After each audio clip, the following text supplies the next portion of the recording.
Is mé sé Isa, tá mé 2 bliana d'aois, tá mé ón bhfuilingear. Is bralam anmhaithe go háirithe capall. Tá mé caitheamh aimsire ag mórcaíocht, is bralam é mar tá mé ábalta am a caitheamh las mór faoin ó agus smaoinemh. Thosaigh mé ag mórcaíocht anseo 7 mbliana ó shin nuair a bhí mé a 5.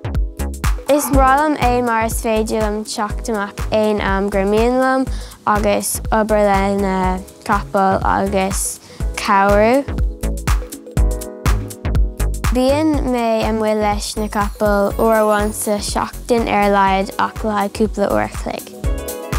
Is bralam a bheith ag obair lena capall mar níl tú ag dhéanamh rud éigin leat féin tá tú ag obair agus tá gá daoine ag chuir in an méid obair céine agus tá nascain.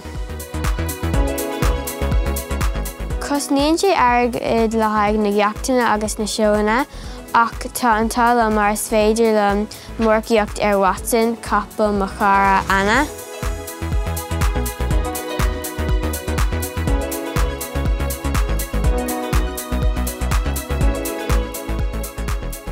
Nuair tá mé ag mórcaíocht is féidir liom gach rud a chur ar leat taobh agus Jane Jarmadair, agus is féidir liom fócas ar an capall.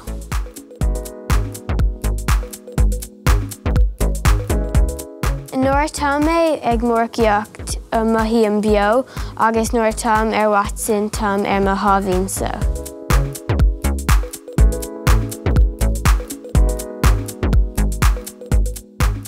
Tá mórcaíocht mo caitheamh aimsire ach is bralam a bheith ag domsa freisin.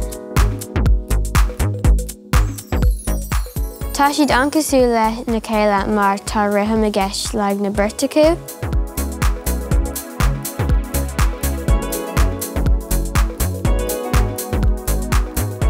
Bhaim inspread chuna bheith níos fáinach nuair tá mé ag domsa mar má tá mé ábalta é dhéanamh ar capall tá mé ábalta é dhéanamh ag domsa.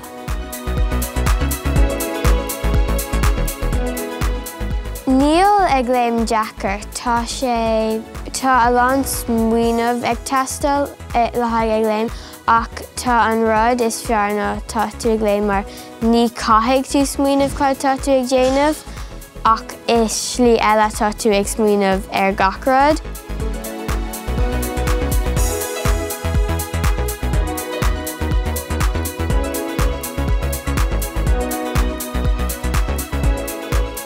Is mé sé Isa agus cruthaíonn.